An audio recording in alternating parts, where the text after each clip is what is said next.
GO number 36, 1969 అఖిలపక్ష నిర్ణయాన్ని అమలుపరచుటకు రాష్ట్ర ప్రభుత్వం 1969 జనవరి 21 రోజున 36 నంబరు గల ఒక జీవోను జారీ చేసింది.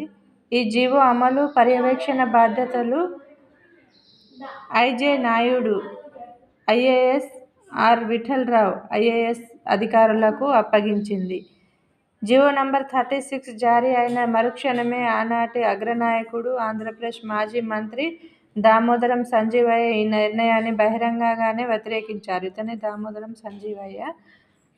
ముల్కీ నిబంధనల ప్రతిపాదనలతో జారీ అయిన జీవో నంబర్ 36తో పాటు ఆంధ్రప్రదేశ్ రాష్ట్ర అవతరణకు ప్రధాన ప్రాతిపదికగా నిలిచిన ముల్కీ నిబంధనల రాజ్యాంగబద్ధతను కూడా ఆంధ్ర నాయకులు సవాలు చేసినారు. జీవో నంబర్ 36ను మాజీ ముఖ్యమంత్రి దామోదరం సంజీవయ్య వ్యతిరేకించారు.